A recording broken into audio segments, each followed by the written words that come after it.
नमस्कार, आप देख रहे हैं क्रिप्टो टीवी। आपके साथ मैं हूं Sandeep Kasalkar. Financial information service industry के लीडिंग ग्लोबल कंटेंट प्रोवाइडर और नॉलेज पोर्टल क्रिप्टोवायर की होल्डिंग कंपनी टिकर प्लांट ने गूगल क्लाउड के साथ कोलैबोरेशन की घोषणा की है। टिकर प्लांट और गूगल के साथ हुई पार्टनरशिप का एम क्रिप्टोवायर इकोसिस्टम को डेवलप करना है, जो एक कॉमन प्लेटफॉर्म पर क्रिप्टो करेंसी और ब्लॉकचेन इंडस्ट्री के सभी स्टेक होल्डर्स को कैटर करेगी। आइए देखते हैं क्या कुछ हुआ क्रिप्टो की दुनिया में। रुक करते हैं पहले हेडलाइंस की ओर।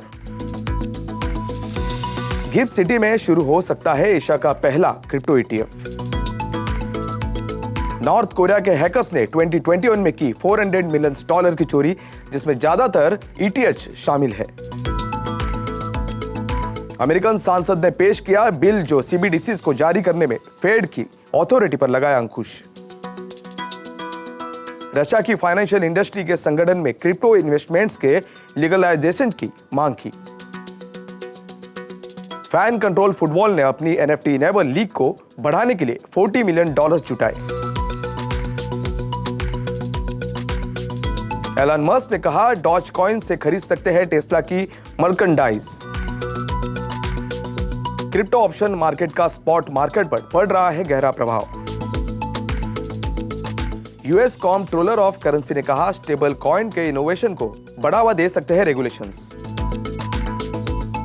इथेरियम 2.0 में लॉक हुए टोटल वैल्यू $30 बिलियन तक पहुंची। एशिया का पहला crypto currency exchange traded fund ETF इस साल इंडिया के गिफ्ट सिटी में लॉन्च किया जा सकता है।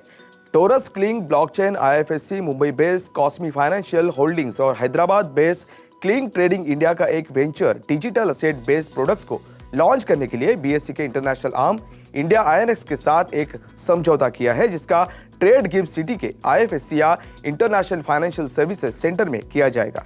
इस तरह से ईटीएफ सीधे डिजिटल टोकन्स में इन्वेस्ट किए बिना क्रिप्टो करेंसी से रिटर्न को ट्रैक करेगा। एक बार टोरस क्लिंग ईटीएफ को रेगुलेटरी मंजूरी मिलने के बाद इंडियंस इस ईटीएफ में आरबीआई की लिबराइज रेमिटेंस स्कीम एलआरएस रूट का इस्तेमाल करके इन्वेस्ट करने में सक्षम होंगे।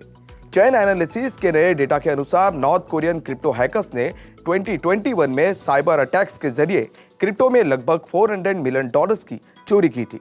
2021 में नॉर्थ कोरिया के अटैक्स ने खासकर इन्वेस्टमेंट फर्म्स और सेंट्रलाइज एक्सचेंजेस को टारगेट किया और फंड्स एक्वायर करने के लिए फिशिंग ल्यूर्स, कोड एक्सप्लॉइट्स, मालवेयर और एडवांस सोशल इंजीनियरिंग का इस्तेमाल किया।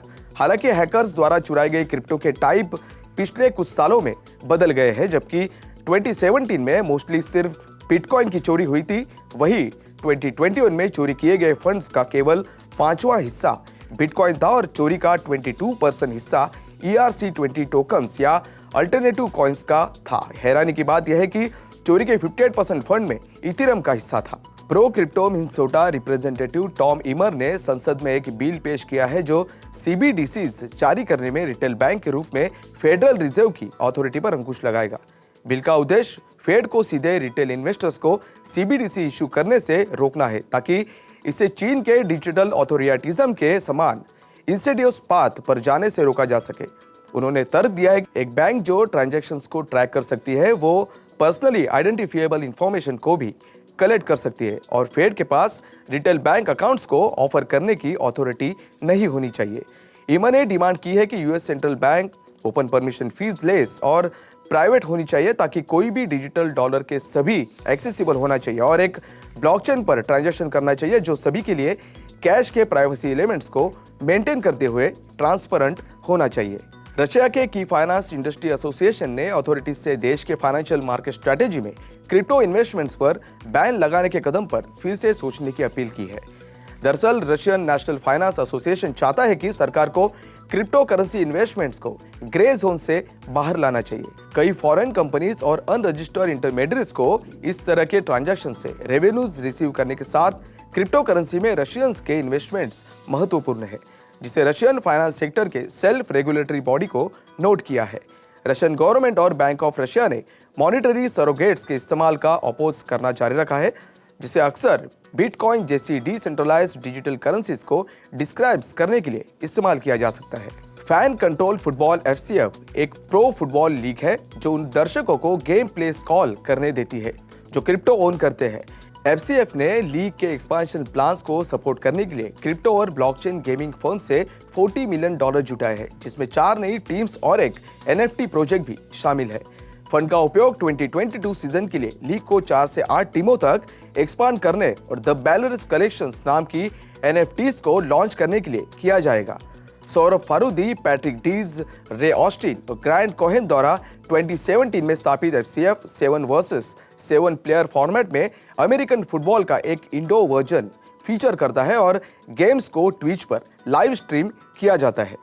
लीग का यूनिक फीचर यह है कि टीम्स का संचालन उनके फैंस द्वारा किया जाता है, जिनके पास player acquisitions, in game plays, branding और टीम सिलेक्शन से लेकर किसी भी चीज पर मतदान का अधिकार होता है। अपकमिंग सीजन के लिए एनएफटीज आदि टीम्स के लिए मतदान प्रक्रिया में की रोल प्ले करेगी। टेस्ला इंक के सीईओ एलॉन मस्क ने फ्राइडे को कहा कि car maker meme based crypto currency Dogecoin को गीगा टेक्सास बेल्ट बकल और इलेक्ट्रिक व्हीकल्स के मिनी मॉडल जैसे अपने मर्केंडाइज के पेमेंट के रूप में स्वीकार करेंगे। आपको बता दें कि डॉज कॉइन्स का इस्तेमाल करके खरीदे जाने वाले मर्केंडाइज की शुरुआत $50 से होगी, जो $1,900 तक जाएगी। इस कदम ने डॉज कॉइन की प्राइस 14% से बढ़ गई है। आपको बता दें कि एलॉन मस्क ने 1 महीने पहले कहा था कि टेस्ला पेमेंट ऑप्शन के रूप में डिजिटल टोकन को टेस्ट करेगी। टेस्ला के मर्केंडाइज, जिसमें हाल ही में लॉन्च किए गए साइबर व्हीसल और साइबर क्वाड फॉर किड्स भी शामिल है, जो भी अपने फैंस के बीच हिट है और आमतौर पर लिस्टिंग के कुछ घंटों के भीतर बिक जाते हैं। घोषणा के तुरंत बाद मीम कॉइन $0.20 के हाई लेवल पर पहुंच गया और लेट ट्रेड्स में $0.19 पर था। सिंगापुर में स्थित digital asset trading firm QCP capital ने एक नोट में लिखा कि क्रिप्टो ऑप्शंस मार्केट ऐसे क्रिटिकल साइज पर पहुंच गया है जहां उसका फिजिकल इंपैक्ट अब स्पॉट मार्केट्स पर होने लगा है। लास्ट वीक बिटकॉइन $39,000 से नीचे फिसला, जबकि ब्रीफली व्हाइल इथेरियम ने $3,000 से नीचे को ड्रॉप को रजिस्टर किया। QCP ने कहा कि ये मेनली कुछ लार्ज प्लेयर्स की वजह से हुआ है जो उन लेवल्स के अराउंड स्ट्राइक्स को ओन कर रहे हैं और इन लेवल्स पर सपोर्ट क्रिएट करने के लिए इन ट्रेडर्स ने डेल्टा के स्पॉट ट्रेड के लिए बोली लगाई है। इस तरह जब वेल्स उन ऑप्शन पोजीशंस पर प्रॉफिट लेते हैं तो मार्केट पर उसका उल्टा प्रभाव पड़ता है। QCP ने प्रेडिक्ट किया कि ऑप्शन एक्टिविटी तेजी से स्पॉट मूवमेंट्स को डिक्टेट करेगी क्योंकि ऑप्शन मार्केट बढ़ता जा रहा है। Top US banking regulator Michael HSU के अनुसार बैंक जैसे स्टेबल कॉइन के इश्यूअर्स को रेगुलेट करने से क्रिप्टो इंडस्ट्री में इनोवेशंस को बढ़ावा मिल सकता है। Comptroller of the currency OCC के एक्टिंग कॉम्प्ट्रोलर HSU का मानना है कि स्टेबल कॉइन इंडस्ट्री के लिए बढ़े हुए रेगुलेशन से लॉन्ग लास्टिंग इनोवेशंस को अचीव किया जा सकता है। स्टेबल कॉइन मार्केट की ग्रोथ ने पिछले साल $150 बिलियन के मार्क को पार कर लिया है। लॉ मेकर्स और रेगुलेटर्स मार्केट कोलैप्स की स्थिति में स्टेबल कॉइन इश्यूअर्स पर संभावित रिस्क के बारे में से ज्यादा कंसर्न हो रहे हैं। HSU ने कहा कि स्टेबल कॉइन पर बैंक जैसे नियम लागू होने चाहिए।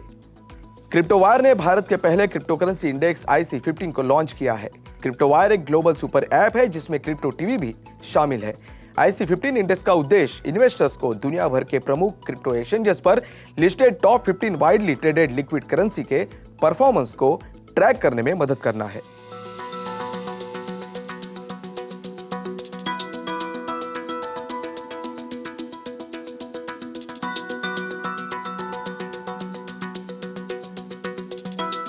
आज के लिए बस इतना ही। क्रिप्टो वर्ल्ड से जुड़ी सभी अपडेट्स जानने के लिए आज ही क्रिप्टो टीवी को लाइक और सब्सक्राइब करें और हाँ, बेल आइकन को दबाना न भूलें।